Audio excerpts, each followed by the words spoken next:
Welcome back to Ayush and Akanksha YouTube channel. ಹಲವಾರು ಜನರು ತಮ್ಮ ಬಿಡುವಿನ ವೇಳೆಯಲ್ಲಿ ಸ್ವಲ್ಪ ಗಿಡಗಳನ್ನು ನಟ್ಟು ಗಾರ್ಡನಿಂಗನ್ನು ಮಾಡ್ತಾ ಇರ್ತಾರೆ. ಅದೇ ರೀತಿಯಲ್ಲಿ ನಾನು ಕೂಡ ಗಾರ್ಡನಿಂಗನ್ನು ಹವ್ಯಾಸವಾಗಿ ಮಾಡ್ತಾ ಇದ್ದೇನೆ.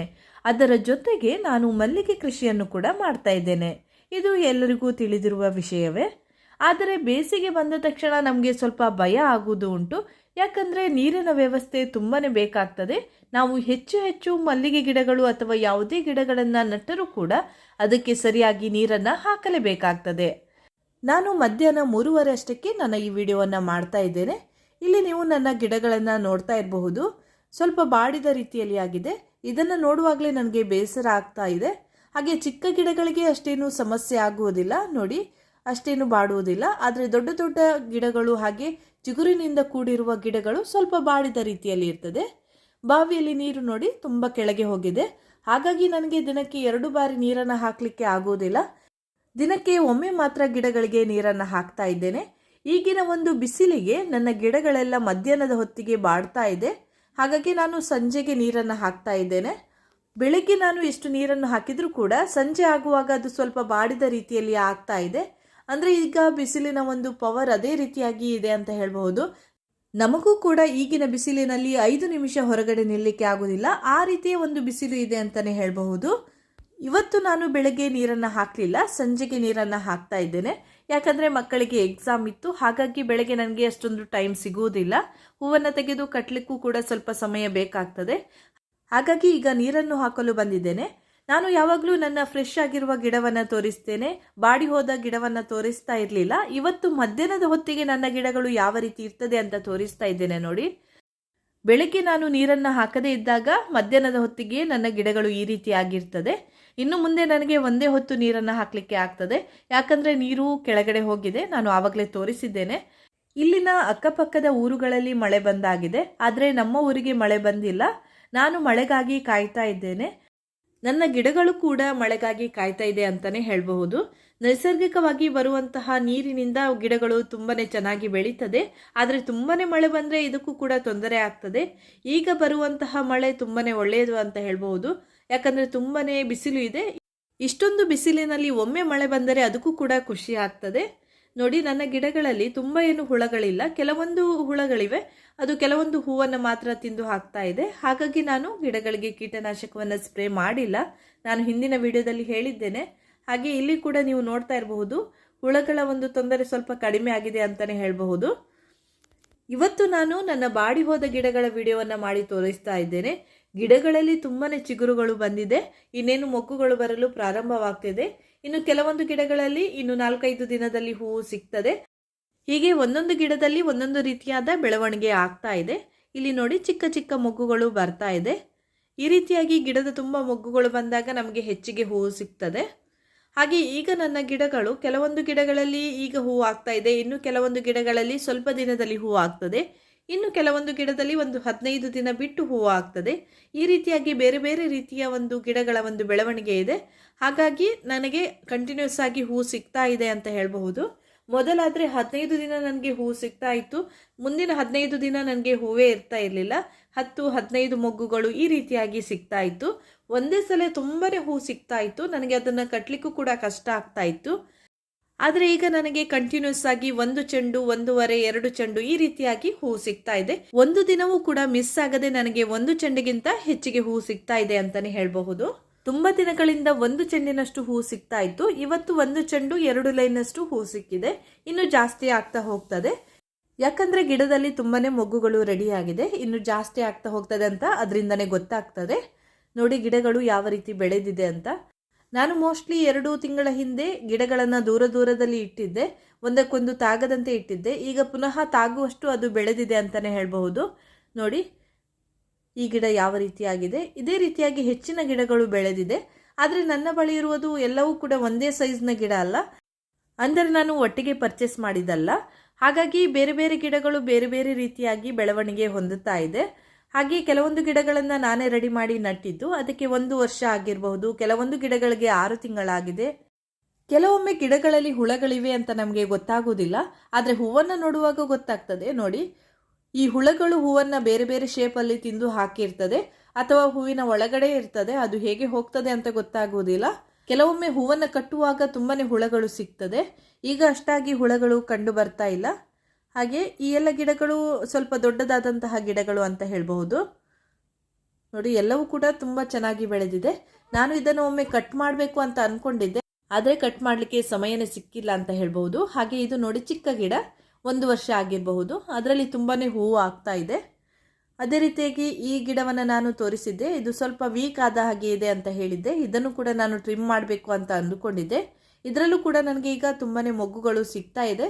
ಗಿಡ ಈ ರೀತಿ ಆದರೂ ಕೂಡ ಮೊಗ್ಗುಗಳು ಆಗ್ತಾ ಇದೆ, ಆದರೆ ಎಲೆಗಳು ನೋಡಿ ತುಂಬಾ ಕಡಿಮೆ ಇದೆ. ಹಾಗೆ ಎಲ್ಲ ಗಿಡಗಳನ್ನು ನೋಡುವಾಗ ಈಗ ಬೇಸರ ಆಗ್ತಾ ಇದೆ. ನಿಮಗೂ ಕೂಡ ಬೇಸರ ಆಗಬಹುದು, ಯಾಕಂದರೆ ಎಲ್ಲ ಗಿಡದ ಎಲೆ ನೋಡಿ ತುಂಬ ಬಾಡಿ ಹೋದ ರೀತಿ ಇದೆ. ನೀರನ್ನು ಹಾಕಿ ಒಂದು ಅರ್ಧ ಗಂಟೆಯಲ್ಲಿ ಸರಿ ಆಗ್ತದೆ. ಇದಕ್ಕೆಲ್ಲ ನೀರು ಕಡಿಮೆಯಾಗಿ ಈ ರೀತಿಯಾಗಿದೆ, ಮತ್ತೇನು ಸಮಸ್ಯೆಯಿಂದಲ್ಲ. ಇನ್ನು 2 ತಿಂಗಳು ಯಾವ ರೀತಿ ಕಳೆಯುವುದಂತ ಗೊತ್ತಾಗ್ತಾ ಇಲ್ಲ, ಯಾಕಂದರೆ ಮಳೆಗಾಗಿ ನಾವು 2 ತಿಂಗಳು ಕಾಯಬೇಕು. ಮಧ್ಯ ಮಧ್ಯದಲ್ಲಿ ಸ್ವಲ್ಪ ಸ್ವಲ್ಪ ಮಳೆ ಬರಬಹುದು, ಆದರೆ ಬಾವಿಯಲ್ಲಿ ನೀರು ತುಂಬಲಿಕ್ಕೆ ಅದು ಸಾಧ್ಯ ಆಗುವುದಿಲ್ಲ. ತುಂಬಾ ಮಳೆ ಬಂದರೆ ಮಾತ್ರ ಬಾವಿಯ ನೀರು ಮೇಲೆ ಬರ್ತದೆ. ನೋಡಿ, ಕೆಲವೊಂದು ಗಿಡಗಳು ಚೆನ್ನಾಗೇ ಇದೆ, ಕೆಲವೊಂದು ಗಿಡಗಳು ಸ್ವಲ್ಪ ಬಾಡಿ ಹೋದ ರೀತಿಯಲ್ಲಿದೆ. ಹಾಗೆ ಈ ಗಿಡದಲ್ಲಿ ತುಂಬಾ ಮೊಗ್ಗು ಇದೆ ನೋಡಿ. ಬೆಳಗ್ಗೆ ತೆಗೆಯುವಾಗ ನನಗೆ ಕಾಣಿಸ್ಲಿಲ್ಲ, ತುಂಬ ಮೊಗ್ಗು ಉಳಿದಿದೆ ಅಂತ ಹೇಳ್ಬೋದು. ಈಗ ನೋಡಿ ಎಷ್ಟು ದೊಡ್ಡ ದೊಡ್ಡ ಸೈಜ್ನಲ್ಲಿ ಮೊಗ್ಗುಗಳು ಬಂದಿದೆ ಅಂತ. ಈಗ ಸರಿಯಾಗಿ ಕಾಣಿಸ್ತದೆ ಮಧ್ಯಾಹ್ನದ ಹೊತ್ತಲ್ಲಿ, ಯಾಕಂದರೆ ಅದು ದೊಡ್ಡದಾಗಿ ಇರ್ತದೆ. ಬೆಳಗ್ಗೆ ಸ್ವಲ್ಪ ಚಿಕ್ಕದಾಗಿ ಇರ್ತದೆ.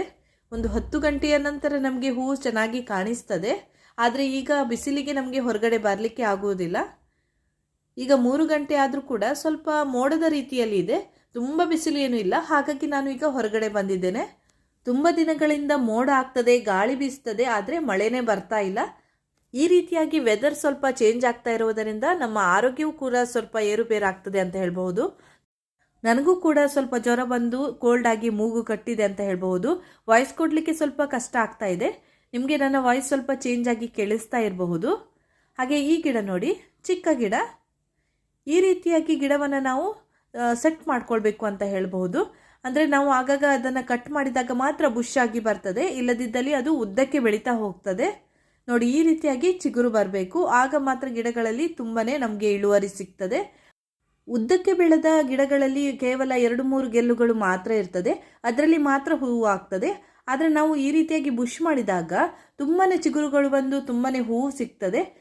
ಹಾಗೆ ನಾವು ಸ್ಟಾರ್ಟಿಂಗಲ್ಲೇ ದೊಡ್ಡದಾದ ಅಗಲವಾದ ಒಂದು ಟಬ್ನಲ್ಲಿ ನಟ್ಟರೆ ನೋಡಿ, ಈ ಟಬ್ನ ಸುತ್ತಲೂ ಇದು ಆವರಿಸಿಕೊಳ್ತದೆ. ಹಾಗೆ ತುಂಬ ಹೈಟಾಗಿಯೂ ಕೂಡ ಬೆಳೆಯೋದಿಲ್ಲ. ನೋಡಿ, ಈ ಗಿಡ ನೋಡಿ, ನಾನು ರೀಪಾಟಿಂಗ್ ಮಾಡಿದಂತಹ ಗಿಡ, ಗ್ರೋ ಬ್ಯಾಗಲ್ಲಿ ಇದ್ದಂತಹ ಗಿಡವನ್ನು ಇದರಲ್ಲಿ ರೀಪಾಟಿಂಗ್ ಮಾಡಿದ್ದೇನೆ. ಇದು ಸ್ವಲ್ಪ ಬೇರೆ ರೀತಿಯಾಗಿಯೇ ಬೆಳೀತದೆ. ಅಂದರೆ ಸ್ಟಾರ್ಟಿಂಗಲ್ಲಿ ಅದು ಗ್ರೋ ಬ್ಯಾಗ್ಗೆ ಅಡ್ಜಸ್ಟ್ ಆಗಿ ಬೆಳೆದಿರ್ತದೆ, ಸ್ವಲ್ಪ ಉದ್ದಕ್ಕೆ ಬೆಳೆದು ನಂತರ ಅದು ಬುಷ್ ಆಗಿ ಬೆಳೀತದೆ. ನೀವು ಚಿಕ್ಕ ಗಿಡವನ್ನೇ ಟಬ್ನಲ್ಲಿ ನಟ್ಟರೆ ಒಳ್ಳೆಯದು ಅನ್ನುವುದು ನನ್ನ ಒಂದು ಅನಿಸಿಕೆ. ಯಾಕಂದರೆ ನಾನು ಆ ರೀತಿಯಾಗಿ ನಟ್ಟಾಗ ಗಿಡಗಳು ಚೆನ್ನಾಗಿ ಬಂದಿದೆ. ಹಾಗೆ ಈಗ ನನಗೆ ಈ ಮಲ್ಲಿಗೆ ಕೃಷಿಯಲ್ಲಿ ತುಂಬ ಕೆಲಸ ಬಾಕಿ ಇದೆ ಅಂತ ಹೇಳಬಹುದು. ಕೆಲವೊಂದು ಗಿಡಗಳನ್ನು ಟ್ರಿಮ್ ಮಾಡಲಿಕ್ಕೆ ಇದೆ, ಹಾಗೆ ಗಿಡಗಳನ್ನು ರೆಡಿ ಮಾಡಲಿಕ್ಕೆ ಇದೆ. ಹಾಗೆ ಈ ಗಿಡಗಳ ಬುಡದ ಮೇಲ್ಭಾಗದ ಮಣ್ಣನ್ನು ತೆಗೆದು ಹೊಸ ಮಣ್ಣನ್ನು ಹಾಕಲಿಕ್ಕೆ ಇದೆ. ಈ ಎಲ್ಲ ಕೆಲಸಗಳಿವೆ. ಯಾವಾಗ ಮಾಡೋದಂತ ನೋಡಬೇಕು, ಸಮಯನೇ ಸಿಗ್ತಾ ಇಲ್ಲ. ಈಗಿನ ಬಿಸಿಲು ಬೆಳಗ್ಗೆ 9 ಗಂಟೆಗೆ ಸ್ಟಾರ್ಟ್ ಆಗ್ತದೆ, ಹಾಗೆ ಸಂಜೆ 5:30, 6 ಗಂಟೆ ಆದರೂ ಬಿಸಿಲು ಇರ್ತದೆ. ಆ ಬಿಸಿಲಿಗೆ ಹೋದರೆ ನನಗೆ ತಲೆನೋವು ಸ್ಟಾರ್ಟ್ ಆಗ್ತದೆ. ಹಾಗಾಗಿ ನನಗೆ ಸಮಯನೇ ಸಿಗ್ತಾ ಇಲ್ಲ ಅಂತ ಹೇಳಬಹುದು. ಹೀಗೆ ಈ ಮಲ್ಲಿಗೆ ಕೃಷಿ ತುಂಬ ಸುಲಭ ಅಂತ ಹೇಳಲಿಕ್ಕೆ ಆಗುವುದಿಲ್ಲ, ನಾವು ತುಂಬಾ ಕಷ್ಟಪಡಬೇಕಾಗ್ತದೆ. ಆದರೆ ನಾನು ತುಂಬ ಏನು ಕಷ್ಟಪಡದೆ ಈ ಮಲ್ಲಿಗೆ ಕೃಷಿಯನ್ನು ಮಾಡ್ತಾ ಇದ್ದೇನೆ. ನನಗೆ ಸಾಧ್ಯವಾದಷ್ಟು ಇದರ ಆರೈಕೆಯನ್ನು ಮಾಡುತ್ತಾ ಈ ಮಲ್ಲಿಗೆ ಕೃಷಿಯನ್ನು ಮಾಡ್ತಾ ಇದ್ದೇನೆ. ತುಂಬಾ ಎಫರ್ಟ್ ಹಾಕಿ ಮಾಡ್ತಾ ಇಲ್ಲ. ಕೆಲವರು ತುಂಬಾ ಕಷ್ಟಪಟ್ಟು ಇದರ ಆರೈಕೆಯನ್ನು ಮಾಡ್ತಾರೆ. ನಾನು ಸ್ಟಾರ್ಟಿಂಗಲ್ಲಿ ಅದೇ ರೀತಿಯಾಗಿ ಮಾಡ್ತಾ ಇದ್ದೆ, ಆದರೆ ಈಗ ನನಗೆ ಸಮಯ ಸಿಗದ ಕಾರಣ ಅದರಷ್ಟಕ್ಕೆ ಅದನ್ನು ಬಿಟ್ಟಿದ್ದೇನೆ ಅಂತ ಹೇಳಬಹುದು. ಈಗಂತೂ ಇದಕ್ಕೆ ಸ್ಪ್ರೇ ಕೂಡ ಮಾಡ್ತಾ ಇಲ್ಲ, ಅಂದರೆ ಕೀಟನಾಶಕವನ್ನು ಕೂಡ ಹಾಕ್ತಾ ಇಲ್ಲ. ಹಾಗಾಗಿ ಇದರ ಕೆಲಸ ತುಂಬಾ ಕಡಿಮೆ ಮಾಡ್ತಾ ಇದ್ದೇನೆ. ಇದರ ಆರೈಕೆಯೂ ಕೂಡ ತುಂಬ ಕಡಿಮೆ ಮಾಡ್ತಾ ಇದ್ದೇನೆ ಅಂತ ಹೇಳ್ಬೋದು. ಗಿಡದ ಬುಡದ ಮಣ್ಣನ್ನು ಕೂಡ ಬಿಡಿಸದೆ ತುಂಬ ದಿನ ಆಯಿತು. ಹಾಗೆ ಕಳೆ ಗಿಡಗಳನ್ನು ಆಗಾಗ ತೆಗಿತಾ ಇರ್ತೇನೆ. ದಿನಕ್ಕೆ ಒಂದು 10-15 ಗಿಡದ ಕಳೆ ಗಿಡಗಳನ್ನು ತೆಗಿತೇನೆ. ಈ ರೀತಿಯಾಗಿ ನಾನು ಸ್ವಲ್ಪ ಸ್ವಲ್ಪವೇ ಇದರ ಆರೈಕೆಯನ್ನು ಮಾಡ್ತಾ ಇದ್ದೇನೆ. ಆದರೂ ಕೂಡ ಗಿಡದಲ್ಲಿ ಚಿಗುರು ಬರ್ತಾ ಇದೆ, ಹೂವು ಬರ್ತಾ ಇದೆ. ನೋಡಿ, ಈ ರೀತಿಯಾಗಿ ಒಳ್ಳೆಯ ಚಿಗುರು ಬಂದರೆ ನಮಗೆ ತುಂಬಾ ಮೊಗ್ಗುಗಳು ಆಗ್ತದೆ. ನೋಡಿ, ಈ ಗಿಡದಲ್ಲಿ ಈ ಸ್ಟೇಜ್ನಲ್ಲಿ ಚಿಗುರು ಬಂದಿದೆ. ಇನ್ನು ಕೆಲವೊಂದು ಗಿಡದಲ್ಲಿ ಮೊಗ್ಗುಗಳು ಬರಲು ಪ್ರಾರಂಭವಾಗಿದೆ. ಇನ್ನು ಕೆಲವೊಂದು ಗಿಡದಲ್ಲಿ 2-3 ದಿನದಲ್ಲಿ ನಾನು ಅದರ ಮೊಗ್ಗನ್ನು ತೆಗಿಬಹುದು. ಈ ರೀತಿಯಾಗಿ ವಿವಿಧ ಹಂತದಲ್ಲಿ ನನ್ನ ಗಿಡಗಳಿವೆ ಅಂತ ಹೇಳಬಹುದು. ಇವತ್ತು ನಾನು ನನ್ನ ಮಲ್ಲಿಗೆ ಗಿಡಗಳನ್ನು ಯಾಕೆ ತೋರಿಸಿದ್ದೇನೆ ಅಂದರೆ, ಯಾವಾಗಲೂ ನೀವು ನನ್ನ ಫ್ರೆಶ್ ಆಗಿರುವ ಮಲ್ಲಿಗೆ ಗಿಡವನ್ನು ನೋಡಿರ್ತೀರಾ, ಈ ರೀತಿಯಾಗಿ ಬಾಡಿ ಹೋದಂತಹ ಗಿಡವನ್ನು ನೋಡಿರುವುದಿಲ್ಲ. ನಿಮ್ಮ ಗಿಡಗಳು ಕೂಡ ಈ ರೀತಿಯಾಗಿ ಬಾಡಿ ಹೋದಲ್ಲಿ ನೀವು ಏನೇ ಟೆನ್ಷನ್ ಮಾಡ್ಕೊಳ್ಳುವ ಅಗತ್ಯ ಇರುವುದಿಲ್ಲ. ಅದಕ್ಕೆ ನೀರನ್ನು ಹಾಕಿದರೆ ಅದು ಸರಿ ಆಗ್ತದೆ. ನೀರು ಕಡಿಮೆ ಆದಾಗ ಈ ರೀತಿಯಾಗಿ ಬಾಡುವುದು ಸಹಜ. ಹಾಗೆ ನೆಲದಲ್ಲಿರುವಂತಹ ಈ ಗಿಡ ನೋಡಿ, ಏನೇ ತೊಂದರೆ ಆಗಿಲ್ಲ, ಫ್ರೆಶ್ ಆಗಿಯೇ ಇದೆ. ಯಾಕಂದರೆ ನೆಲದಲ್ಲಿ ನೀರನ್ನು ಹಿಡಿದುಕೊಳ್ಳುವಂತಹ ಶಕ್ತಿ ಇರ್ತದೆ. ಈ ಗಿಡ ಯಾವ ರೀತಿಯಲ್ಲಿ ಇತ್ತು ಅಂತ ನಿಮಗೆ ತಿಳಿದಿರಬಹುದು. ನಾನು ಒಂದು ವಿಡಿಯೋವನ್ನು ಹಾಕಿದ್ದೇನೆ ನೋಡಿ. ಇಷ್ಟು ಮಾತ್ರ ಅದು ಕಟ್ಟಿಂಗ್ ಇತ್ತು. ಹುಲ್ಲನ್ನು ತೆಗೆಯುವಾಗ ಅದನ್ನು ಫುಲ್ಲಾಗಿ ತೆಗೆದಿದ್ರು. ಈಗ ನೋಡಿ ಯಾವ ರೀತಿ ಬೆಳೆದಿದೆ. ಹಾಗೆ ಚಿಗುರುಗಳು ಕೂಡ ತುಂಬಾ ಬಂದು ಮೊಗ್ಗುಗಳು ಕೂಡ ಸಿಗ್ತಾ ಇದೆ. ಇದರ ಬುಡ ಮಾತ್ರ ಇತ್ತು, ಒಂದೇ ಒಂದು ಎಲೆ ಇರಲಿಲ್ಲ ನೋಡಿ. ಈ ಗಿಡನೂ ಕೂಡ ಅದೇ ರೀತಿಯಾಗಿತ್ತು. ಇದರ ಬೇರು ಮತ್ತು ಸ್ವಲ್ಪ ಕಾಂಡದ ಭಾಗ ಮಾತ್ರ ಇತ್ತು. ನಂತರ ಅದರಲ್ಲೇ ಚಿಗುರು ಬಂದು ಈಗ ನೋಡಿ ಗಿಡ ಈ ರೀತಿಯಾಗಿ ಬೆಳೆದಿದೆ. ನಾನು ಮಿಷನ್ನಲ್ಲಿ ಹುಲ್ಲು ತೆಗೆದ ನಂತರ ಇಲ್ಲಿ ಬಂದು ಹುಡುಕ್ತಾ ಇದ್ದೆ ನನ್ನ ಗಿಡಗಳು ಎಲ್ಲೂ ಹೋಯಿತು ಅಂತ. ನೋಡುವಾಗ ಅದರ ಬೇರು ಮತ್ತು ಅದರ ಒಂದು ಕಾಂಡದ ಭಾಗ ಮಾತ್ರ ಇತ್ತು. ಈ ಗಿಡಗಳು ಬದುಕ್ತದೆ ಅಂತ ಅಂದುಕೊಂಡೇ ಇರಲಿಲ್ಲ. ನಂತರ ನೋಡಿ ಈಗ ಇಷ್ಟು ಚೆನ್ನಾಗಿ ಚಿಗುರುಗಳು ಬಂದು ಅದರಲ್ಲಿ ಮೊಗ್ಗುಗಳು ಬರ್ತಾ ಇದೆ. ಹಾಗೆ ಈ ಗಿಡಗಳನ್ನು ನಾನು ಮಳೆಗಾಲದಲ್ಲಿ ಸ್ವಲ್ಪ ಚೆನ್ನಾಗಿ ನೋಡ್ಕೊಳ್ಬೇಕು ಅಂತ ಅಂದ್ಕೊಳ್ತಾ ಇದ್ದೇನೆ. ಆದರೆ ಇಲ್ಲಿನ ಒಂದು ಕಳೆ ಗಿಡಗಳ ನಡುವೆ ನನಗೆ ಈ ಕಡೆ ಬರಲಿಕ್ಕೆ ಆಗ್ತಾ ಇರಲಿಲ್ಲ. ಹಾಗೆ ಈ ಸಲ ಈ ಗಿಡವನ್ನು ಇದರ ಪಕ್ಕದಲ್ಲೇ ಇಟ್ಟಿದ್ದೇನೆ. ಹಾಗಾಗಿ ಈ ಬಾರಿ ನೆಲದಲ್ಲಿ ನಟ್ಟಿರುವ ಗಿಡವನ್ನು ಸ್ವಲ್ಪ ಚೆನ್ನಾಗಿ ನೋಡ್ಕೊಳ್ಬಹುದು ಅಂತ ಅಂದ್ಕೊಳ್ತಾ ಇದ್ದೇನೆ. ಹಾಗೆ ಈಗ ನಾನು ಗಿಡಗಳಿಗೆ ನೀರನ್ನು ಹಾಕ್ತಾ ಇದ್ದೇನೆ. ಈ ರೀತಿಯಾಗಿ ನೀರನ್ನು ಹಾಕಿದ ಸ್ವಲ್ಪ ಹೊತ್ತಿನಲ್ಲೇ ಗಿಡಗಳು ಸರಿ ಆಗ್ತದೆ. ಆದರೆ ನಾಳೆ ಮಧ್ಯಾಹ್ನ ನೋಡುವಾಗ ಪುನಃ ಅದೇ ರೀತಿಯಾಗಿ ಆಗಿರ್ತದೆ. ಏನೂ ಮಾಡಲಿಕ್ಕೆ ಇಲ್ಲ. ನಾನು ಆವಾಗಲೇ ಹೇಳಿದಂತೆ ನೀರಿನ ಒಂದು ಶಾರ್ಟೇಜಿಂದಾಗಿ ಈ ರೀತಿ ಆಗ್ತದೆ. ಆದರೆ ಗಿಡಗಳಿಗೆ ಇದರಿಂದ ಯಾವುದೇ ಸಮಸ್ಯೆ ಆಗುವುದಿಲ್ಲ. ನಾವು ದಿನಕ್ಕೆ ಒಮ್ಮೆ ನೀರು ಹಾಕಿದ್ರೂ ಸಾಕಾಗ್ತದೆ. ಆದರೆ ಗಿಡಗಳ ಎಲೆಗಳು ಮಾತ್ರ ಸ್ವಲ್ಪ ಬಾಡಿದಂತೆ ಕಾಣಿಸ್ತದೆ. ಹಾಗೆ ಸ್ವಲ್ಪ ಬಣ್ಣನೂ ಕೂಡ ಚೇಂಜ್ ಆಗಬಹುದು ನೋಡಿ. ಈ ರೀತಿಯಾಗಿ ನಾನು 2 ಬಾರಿ ನೀರನ್ನು ಹಾಕ್ತೇನೆ. ಅಂದರೆ ಒಮ್ಮೆ ಹಾಕುವಾಗಲೇ ಮುಂದಿನ ಟಬ್ಗೆ ನೀರನ್ನು ಹಾಕಿ ಪುನಃ ಮೊದಲು ಹಾಕಿದಂತಹ ಟಬ್ಗೂ ಕೂಡ ನೀರನ್ನು ಹಾಕ್ತೇನೆ. ಈ ರೀತಿಯಾಗಿ ಮಾಡ್ತಾ ಇದ್ದೇನೆ. ಹಾಗೆ ಗಿಡದ ಮೇಲ್ಭಾಗಕ್ಕೆ ಹಾಗೆ ಕೆಳಭಾಗಕ್ಕೆ ಸರಿಯಾಗಿ ನೀರನ್ನು ಹಾಕ್ತೇನೆ. ಆದರೂ ಕೂಡ ಮಧ್ಯಾಹ್ನದ ಹೊತ್ತಿಗೆ ಗಿಡಗಳು ಸ್ವಲ್ಪ ಬಾಡಿದಂತೆ ಇರ್ತದೆ. ನಮ್ಮ ಟಬ್ನಲ್ಲಿ ನಾವು ಎಷ್ಟು ಬೇಕೋ ಅಷ್ಟೇ ನೀರನ್ನು ಹಾಕಲಿಕ್ಕೆ ಆಗ್ತದೆ. ಇದರಲ್ಲಿ ನೀರು ನಿಲ್ಲುವುದಿಲ್ಲ, ಹೆಚ್ಚಾದ ನೀರು ಇಳಿದು ಹೋಗ್ತದೆ. ಹಾಗಾಗಿ ನೀರಿನ ಅಂಶ ಸ್ವಲ್ಪನೂ ಕೂಡ ಉಳಿಯುವುದಿಲ್ಲ. ಅದೇ ಒಂದು ಪ್ರಾಬ್ಲಮ್ ಅಂತ ಹೇಳಬಹುದು. ನಾವು ನೆಲದಲ್ಲಿ ಗಿಡವನ್ನು ನಟ್ಟಾಗ ಅದು 2 ದಿನದ ತನಕ ಅಷ್ಟೊಂದು ಬಾಡುವುದಿಲ್ಲ ಅನಿಸುತ್ತೆ. ಯಾಕಂದರೆ ನನ್ನ ನೆಲದಲ್ಲಿ ನಟ್ಟಿರುವಂತಹ ಗಿಡಗಳು ಅಷ್ಟೊಂದು ಬಾಡುವುದಿಲ್ಲ. ಈ ರೀತಿಯಾಗಿ ಟಬ್ನಲ್ಲಿ ಹಾಗೆ ಪಾಟ್ನಲ್ಲಿ ನಟ್ಟಿರುವ ಗಿಡಗಳು ಸ್ವಲ್ಪ ಬಾಡ್ತದೆ. ಆದರೆ ನೀರು ಸ್ವಲ್ಪ ಕಡಿಮೆ ಆದ ಗಿಡಗಳು ಮಾತ್ರ ಬಾಡ್ತದೆ. ನಾನು ಕೆಲವೊಂದು ಗಿಡಕ್ಕೆ ಸ್ವಲ್ಪ ಮೇಲೆ ಮೇಲೆ ನೀರನ್ನು ಹಾಕಿರ್ತೇನೆ, ಅದು ನಾಳೆ ಬಾಡಿರ್ತದೆ. ಹಾಗೆ ಪ್ರತಿಯೊಂದು ಗಿಡಕ್ಕೂ ಕೂಡ ಇವತ್ತು ನಾನು ಸರಿಯಾಗಿ ನೀರನ್ನು ಹಾಕ್ತಾ ಇದ್ದೇನೆ. ಇದರಿಂದ ನಾಳೆ ಇದು ಬಾಡುವುದಿಲ್ಲ ಅಂತ ಅಂದ್ಕೊಳ್ತೇನೆ. ನೋಡೋಣ ಯಾವ ರೀತಿ ಆಗ್ತದೆ ಅಂತ.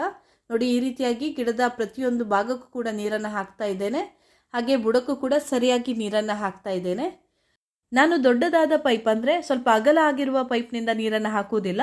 ಯಾಕಂದರೆ ಅದರಲ್ಲಿ ತುಂಬಾ ನೀರು ವೇಸ್ಟ್ ಆಗ್ತದೆ. ಒಂದು ಗಿಡದಿಂದ ಇನ್ನೊಂದು ಗಿಡಕ್ಕೆ ತೆಗೆದುಕೊಂಡು ಹೋಗುವಾಗ ಸ್ವಲ್ಪ ನೀರು ವೇಸ್ಟ್ ಆಗ್ತದೆ. ನಾನು ಇಲ್ಲಿ ದಪ್ಪಗಿನ ಒಂದು ಪೈಪನ್ನು ಉಪಯೋಗಿಸಿದರೆ ಇನ್ನೂ ಜಾಸ್ತಿ ನೀರು ವೇಸ್ಟ್ ಆಗ್ತಾ ಇತ್ತು. ಹಾಗಾಗಿ ನಾನು ಇದೇ ಸೈಜ್ನ ಒಂದು ಪೈಪ್ನಿಂದ ನೀರನ್ನು ಹಾಕ್ತೇನೆ. ಇಲ್ಲಿಗೆ ಇಂದಿನ ಈ ವಿಡಿಯೋವನ್ನು ನಾನು ಮುಗಿಸ್ತಾ ಇದ್ದೇನೆ. ಮುಂದಿನ ವಿಡಿಯೋದೊಂದಿಗೆ ಮತ್ತೆ ಭೇಟಿ ಆಗ್ತೇನೆ. ನನ್ನ ಈ ವಿಡಿಯೋ ಇಷ್ಟ ಆದರೆ ಲೈಕ್ ಮಾಡಿ, ಶೇರ್ ಮಾಡಿ, ಹಾಗೆ ಸಬ್ಸ್ಕ್ರೈಬ್ ಮಾಡೋದನ್ನು ಮರಿಬೇಡಿ.